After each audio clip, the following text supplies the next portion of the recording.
عقل مندوں کے لیے ایک زبردست مثال. ہم تربوز خریدتے ہیں، واٹر میلن. مثال کے طور پہ 5 کلو کا ایک تربوز ہم نے خریدا، اور جب اسے کھانے لگتے ہیں تو پہلے اس کا چھلکا اتارتے ہیں نا.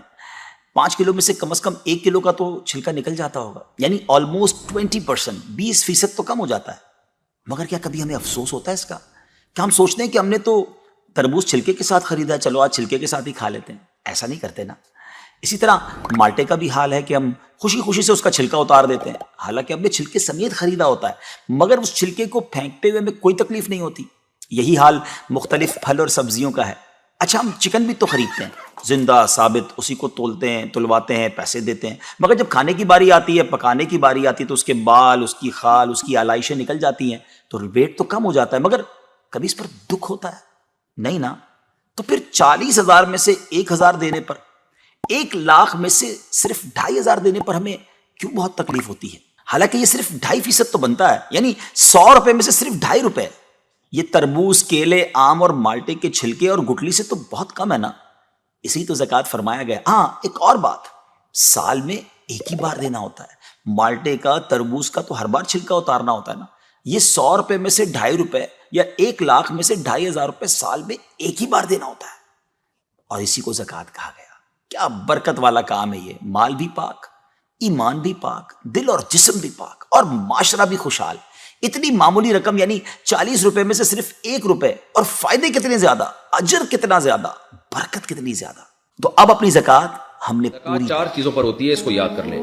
کیش اماؤنٹ جو آپ کے پاس ہے اس پر بہرحال آپ نے زکوٰۃ دینی ہے، تھوڑا ہو یا زیادہ ہو. سونا اگر آپ کے پاس ہے اس پر بہرحال آپ نے زکوٰۃ دینی ہے، بشرطے کہ 52.5 تولہ چاندی کے برابر ہو، اور سونے کے ساتھ بقیہ 3 چیزوں میں سے بھی کچھ ہو. یعنی خالص اگر سونا آپ کے پاس ہے اور پیسے بالکل بھی نہیں ہے، چاندی بالکل بھی نہیں ہے، تجارتی مال بالکل بھی نہیں ہے، صرف سونا ہی سونا ہے، تو پھر 7.5 تولے سونے سے کم پہ زکوٰۃ ہوتی نہیں ہے. لیکن عام طور پر ایسا ہوتا نہیں ہے. جب بھی کسی کے پاس سونا ہوتا ہے تو کچھ نہ کچھ کیش اماؤنٹ تو ہوتا ہی ہے.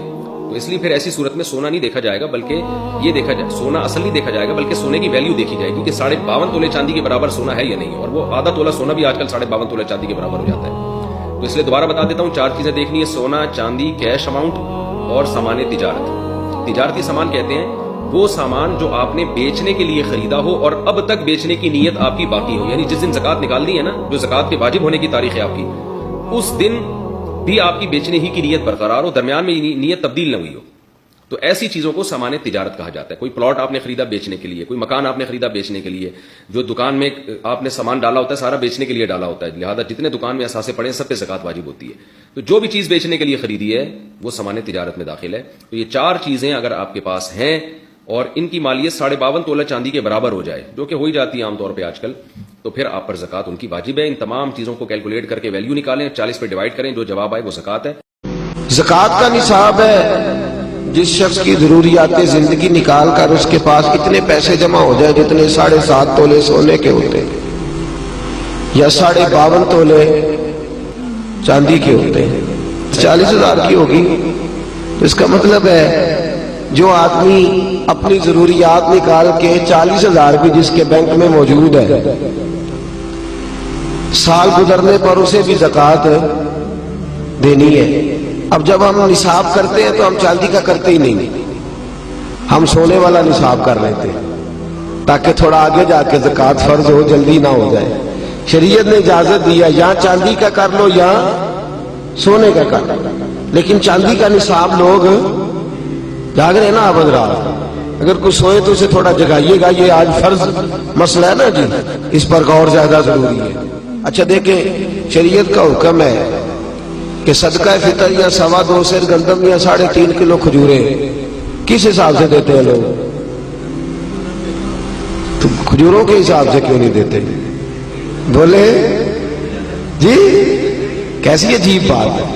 ہم اپنی اپنی مرضی کا معاملہ لے کر کے چلیں گے، اپنی اپنی مرضی کا. یاد رکھ میرے دوست، رسول پاک صلی اللہ علیہ وسلم نے فرمایا لوگ سمجھتے ہیں صدقہ دینے سے مال کم ہوتا ہے. فرمایا میں اللہ کا رسول وعدہ کرتا ہوں صدقہ دینے سے اللہ مال میں اضافہ فرما دے گا، زکوٰۃ دینے سے اللہ تمہارے مال میں اضافہ فرما دے گا. 7.5 تولے سونے کی قیمت یا 52.5 تولے ضروریات سے ہٹ کر اتنا سرمایہ آدمی کے پاس ہو اور اس پر سال گزر جائے، اس نے زکوٰۃ دینی ہے۔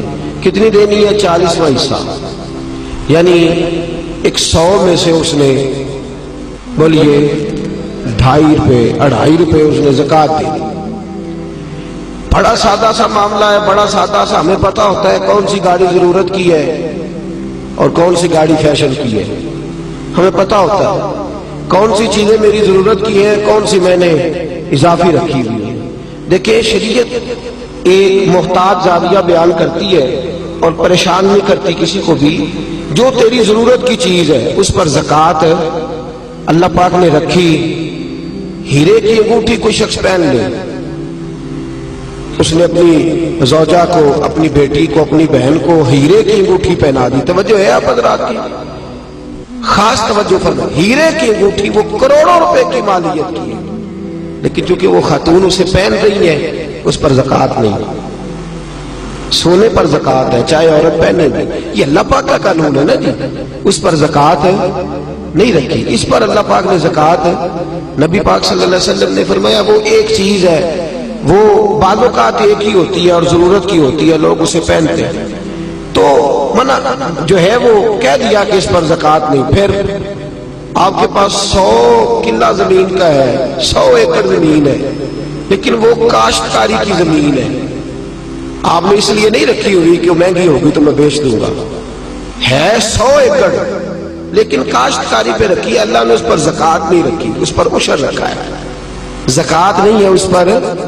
یہ الگ بات ہے، لوگ اس کے مسائل بھی نہیں سیکھتے، وہ بھی صحیح ادا نہیں کرتے، عشر ہر فصل پر ہوتا ہے، اس پر زکوٰۃ نہیں رکھی گئی۔ ہاں اگر وہ کرائے پہ دیتا ہے، جیسے ٹھیکے پہ دی جاتی ہے زمین، تو اس کا جو کرایہ آئے گا اس پر زکوٰۃ آئے گی، اور جو اس پر فصل کاشت کرے گا اس کاشتکار نے اس کا عشر دینا ہوگا، یہ زمین کی۔ لیکن اگر کسی شخص نے زمین اس لیے سے خریدی ہے کہ میں اتنے چند پلاٹ لے لیتا ہوں، کل کو ذرا مہنگے ہو جائیں گے تو میں بیچ دوں گا، تو وہ اس کا جو مال ہے وہ مال تجارت ہو گیا، مال تجارت پر زکوٰۃ آتی ہے، چاہے اس کی اربوں کی پراپرٹی ہو۔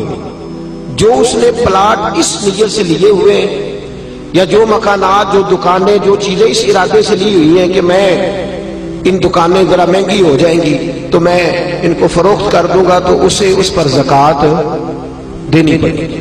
ہاں ٹھیک ہے، وہ ذری زمین خرید لے، وہ یہ ارادہ کر لے کہ میرے پاس 6 پلاٹ ہے تو میرے 6 بچے ہیں تو سارے ایک ایک میں رہیں گے، یہ نیت کر لے، کل کو بیچنی پڑ جائے تو معاملہ الگ ہے۔ لیکن آج شریعت اس سے زکوٰۃ کا مطالبہ نہیں کرتی۔ کتنا سادہ اور کتنا اللہ تبارک و تعالیٰ نے آسان رکھا ہے ہمارے لیے۔ میرے رسول کریم صلی اللہ تعالی علیہ وآلہ وسلم نے فرمایا اگر تم زکوٰۃ دے دو گے تو اپنے مال کو محفوظ کر لو گے، تم اپنے مال کو محفوظ کر لو، اور اس طرح محفوظ کر لو گے جس طرح مضبوط قلعوں کے اندر کوئی چیز محفوظ ہوتی ہے۔ زکوٰۃ دے دو گے تو تمہارا مال محفوظ ہو جائے گا، بچ جائے گا۔ پھر سال گزرنے پر زکوٰۃ دینی ہے۔ سال گزرنے سے مراد وہ والے مہینے نہیں، وہ وڈیرے نے یاد کر لینے سون بھادو اسو تے منڈے کہنے نے جنوری فروری، تو اسلامی مہینے کدھر گئے جی؟ تو زکوٰۃ جو ہے وہ چاند کے مہینوں کے حساب سے فرض ہے، یاد رکھیں۔ اعلیٰ حضرت فاضل بریلوی رحمۃ اللہ تعالیٰ نے فتاوی رضویہ شریف میں فرمایا ہے کہ چونکہ یہی مہینے حج کے ہیں، حج کس حساب سے ہوتا ہے؟ چاند کے حساب سے۔ کس حساب سے بولیے گا جی؟